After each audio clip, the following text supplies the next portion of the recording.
廣東人就起身飲杯茶，就一盅茶，兩件點心咁咯，係一個早上嘅開始。蒸嘅點心咧，一定係攞竹嘅蒸籠啊，新鮮熱辣辣。But why bamboo steamers for dim sum? This is Eat China, where we uncover the stories of the food we eat. In this season, we're going back to basics, to the building blocks of Chinese flavor.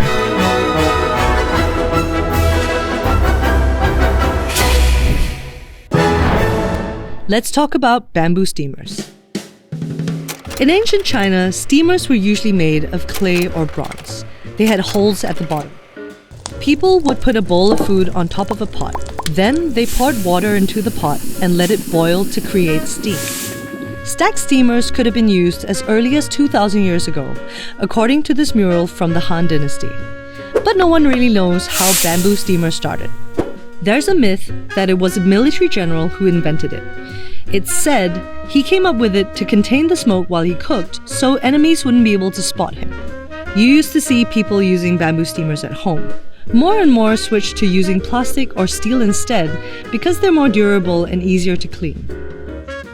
But you'll still see restaurants using bamboo.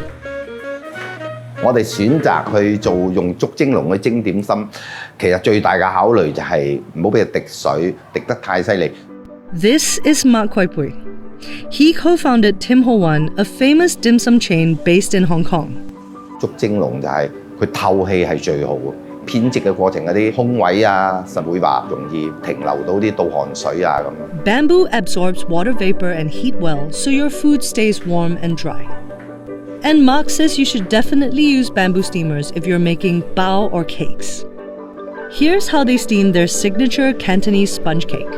最大嘅分別同出邊咧，我哋係真係發酵嘅，我規定要24小時嘅，2-3斤咁蒸噶啦。我哋一般就會一底底搭起佢蒸，上到煙罩噶啦。咁我哋中間一定會加一個蒸籠，反轉個蒸籠，因為個蒸籠就唔夠高啦，拔起嘅時候咧，上邊嗰底就擲住佢。咁我哋喺中間兩底之間個蒸籠咧，會擺一張油紙喺度，嗰張油紙都接到一啲蒸餾水嘅。假如間係有倒汗水，有啲水珠啊，對於包點滴咗落去咧，就會濕晒，即係淋謝謝啊咁樣樣，唔似我哋鬆軟香滑。This is why the pros say you can't use steel or plastic. 膠就真係，因為佢輕定係點我又唔知，佢始終都係冇咁穩陣嘅。不鏽鋼啊，嗰啲蒸籠咧都係密籠㗎啦，個蓋啊嗰啲密籠容易流到嗰啲水珠喺度。A regular bamboo steamer consists of 6 layers that are weaved together. Lerming is one of the few bamboo steamer makers left in Hong Kong. He shows us how they're made. 就竹蒸籠咧就得一種竹得嘅啫，就細啲籠仔咧就叫做沙羅竹，呢啲佢啲纖維性係好強嘅，佢又軟熟。佢呢啲咧可以有啲又長到1米至1個節嘅，所以佢有節咧你就屈唔到啦，一咬佢就斷㗎啦。破開佢，拆直佢咧嗰個直徑咧可以收翻咁長，其他嗰啲竹咧就唔得㗎。For bigger steamers, Mao bamboo is another option. It's a common type of bamboo that's also used as scaffolding in Hong Kong. 茅竹係做大籠多，做啲籠仔板咪做茅竹就唔得啊，佢太硬嗰度啊。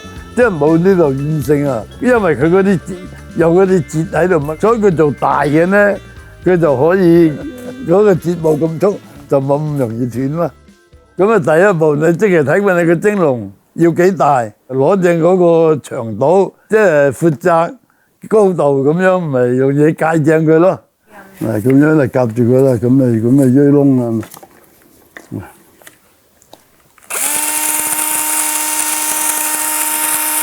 批一批佢即係糖嗰條銅線裏頭啊，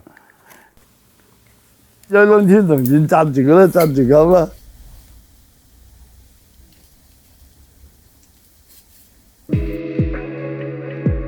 He tucks 4 thin bamboo strips inside the main bamboo ring. This keeps the steamer in shape. 最關鍵性咧就係度呢幾條檔要度到準啦，做呢層一層啊，即係個蒸籠靚唔靚就喺呢度嚟啦。呢啲尺度唔到㗎，所謂話頭做師傅啦，嗱你要啱啱好嘅啫嘛。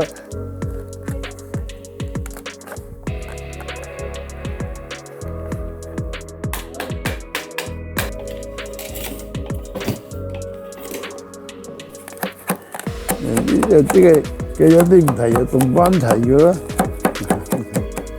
鬆爆炮咧又冇力啦。These 4 strips form the outer layer of a bamboo steamer. Then he makes the inner layer. It's similar to the first one. 蒸籠嘅個底就嗰啲用啲藤啦，用啲藤一條一條咁樣紮成嘅啦。呢啲積定喺度嘅啦，嗱呢啲啊。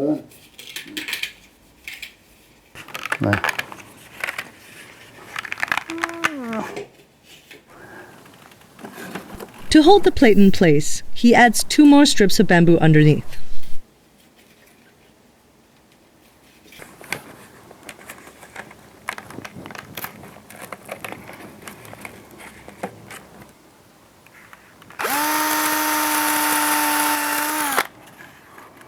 最尾就打完釘就完成嘅啦。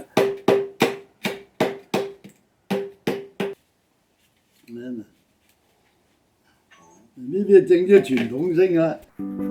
The whole process takes about 20 minutes for just 1 steamer. 你呢啲任你整你都整唔到100。A dim sum restaurant needs lots of bamboo steamers. This Tim Ho Wan branch alone uses around 500 to 600 of them. Small local workshops can't meet that kind of demand without using machines. 焗蒸籠2-3個月就爛㗎啦。而家焗蒸籠啊，90%都係大陸做㗎啦，成本問題咯。香港買少見少啦，真係做蒸籠嗰啲，咁以前當然係香港嗰啲係實淨啲啊，襟用啲啊咁。Hong Kong's manufacturing industry took off in the 1960s and 70s. This included workshops that made bamboo steamers. By the early 1980s, there were nearly 1 million people working in manufacturing. Louis opened his first store in the city around that time. But then factories began to move from Hong Kong to mainland China in the late 80s as the country opened up, including those that made the steamers. It was much cheaper to buy bamboo steamers from them. Louis also set up a factory in Guangzhou to handle big orders and save money. 都冇乜所謂發唔發展嘅啦，都好似而家都好平穩嘅啦。幾樣有分上下啦，即係整啲特別蒸籠。嗰間酒樓出產啲特別嘢，咁啊佢同我商量，咁樣我可以同佢設計，做俾佢咁啫。咪朝朝8點鐘去飲茶，同啲朋友有時傾偈，有時拖到11點又有，12點又有，翻嚟咁樣就喺度咁做一輪食飯，咁啊日日做開啲咁就變咗精神又咩咁樣，保持得咁冇精神。Up next, we'll talk about mala, the numbing spicy flavor that's taking over the world. Stay tuned.